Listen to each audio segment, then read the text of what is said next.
Sosialisasi karena pertama kita benar-benar fokus sama requirement dari para peserta, karena kan kita udah netapin standar. Pertama minimum UMR, lalu juga mereka maksimal usia di 35 tahun. Jadi kenapa harus UMR? Karena kita memastikan, karena kan yang jadi tujuan ataupun tujuan orang-orang ikut blend itu kan sebetulnya benar-benar mau cari soulmate atau pasangan yang benar-benar, kita sih maunya yang siap nikah ya, gitu kan. Tapi balik lagi kan, berjodoh atau tidak kan balik lagi tergantung pasangan sama dari Tuhan. Nah jadi kalau misalnya itu harus dari gaji UMR, maksudnya adalah kita memaksimalkan bahwa orang-orang yang memang ikut itu mereka setidaknya punya kestabilan ekonomi atau ekonomi yang sifatnya sudah siap ketika ternyata pasangannya atau dia sama-sama siap untuk mau lanjut ke jenjang yang lebih serius. Karena sebetulnya dengan blended ini bukan cuma acara yang hanya have fun aja, tapi kita betul-betul memang kalau orang yang udah siap mau merit ya tinggal mau merit ataupun memang berjodoh. Itu yang pertama dari sisi gaji. Lalu kita fokus juga usia 35 tahun. Maksudnya adalah memang nanti mungkin ke depannya kita tetap akan ada beberapa requirement yang di atas usia tersebut atau statusnya yang lain. Tapi untuk kali ini yang Jakarta Season 1 kita memfokuskan untuk yang usia maksimal 35 tahun dan yang pastinya yang pasti single. Gitu. Jadi kenapa harus 35 tahun? Karena balik lagi memang untuk yang Jakarta Season 1 kita sasar untuk umur-umur yang segitu. Jadi sebetulnya dengan ada acaranya blended ini itu membantu buat teman-teman yang memang sifatnya sudah stabil secara ekonomi, yang fokus sama karir, tetapi dia masih mencari pasangan sejatinya lah, itu kira-kira.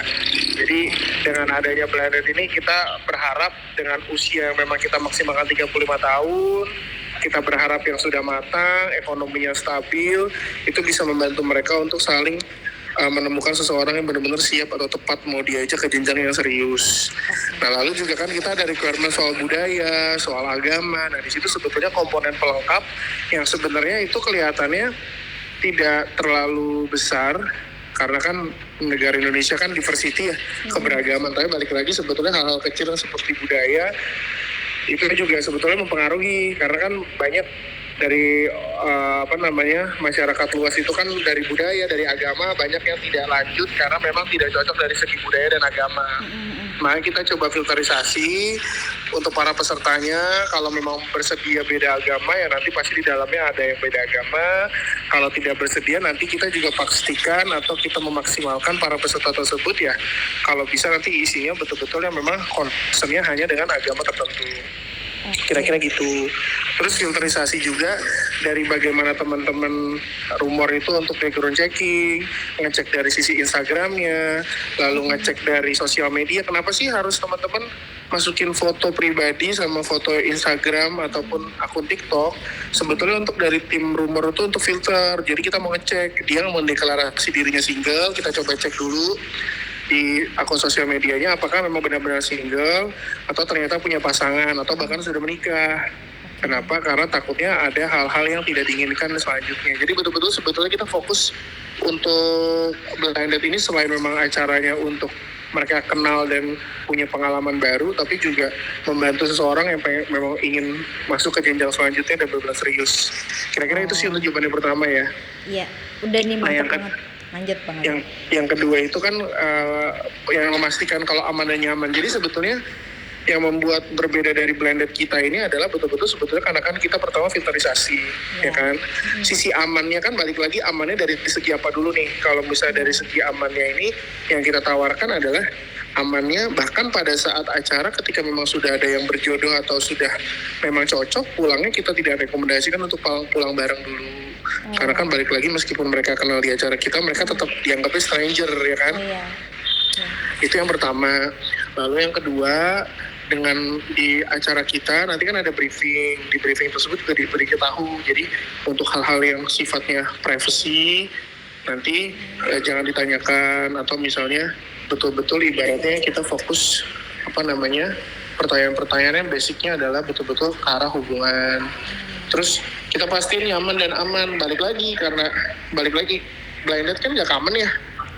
Jadi ya mungkin masih banyak para peserta yang sifatnya belum mau nih ke expose kalau dia ikutan blinded. Nah itu nggak masalah karena kita pastiin untuk materi expose, materi publikasi itu semua mukanya di blur.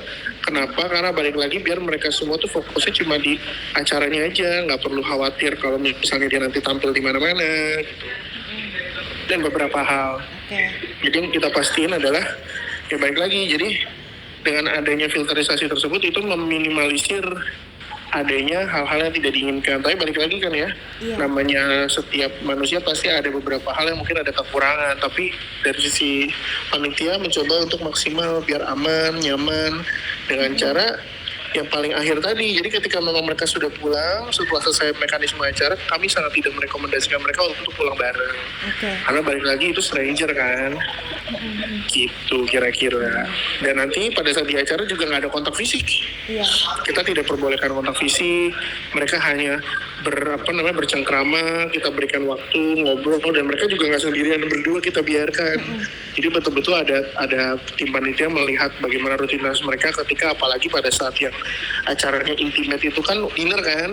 Nah dinnernya itu rame-rame gitu dengan pasangan masing-masing, minimal kalaupun sifatnya intimate itu membantu mengawasi. Jadi ketika memang ada satu pihak, dua pihak yang rasa tidak nyaman dan memberikan kode ke panitia pun nanti panitia udah siap untuk meminimalisir hal itu sih. Kira-kira itu sih dia. Ya. Kamu masih buru-buru nggak Bang Aldi? Kenapa emang? Aku mau nanggepin itu kamu deh, jawaban kamu. Berarti kan dengan rasa aman dan nyaman ini di acara blinded kan juga katanya ini Bang Aldi nggak boleh nyebutin nama. Nah itu menjadi salah satu privacy dari antar peserta gitu nggak sih Bang Aldi? Enggak, itu cuma di awal aja, di speed dating aja. Jadi di acara speed dating itu memang mereka nggak direkomendasikan kasih nama, tapi setelah dinner itu boleh. Oh itu boleh, oke.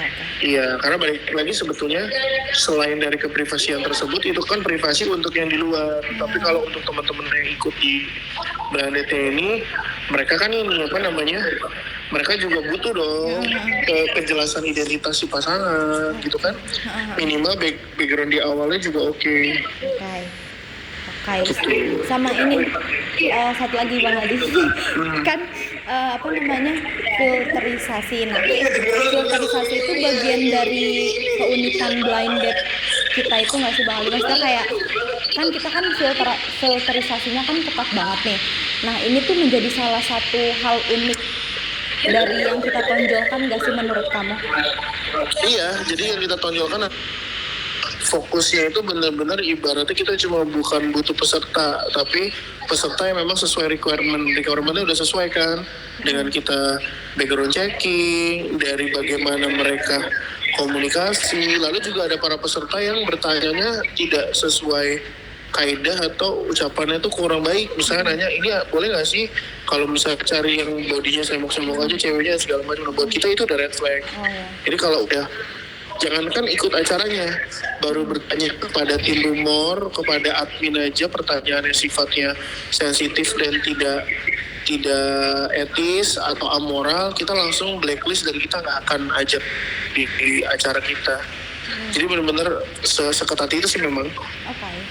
Oke Bang Aldi, udah cukup Bang Aldi, makasih banyak jawabannya ya.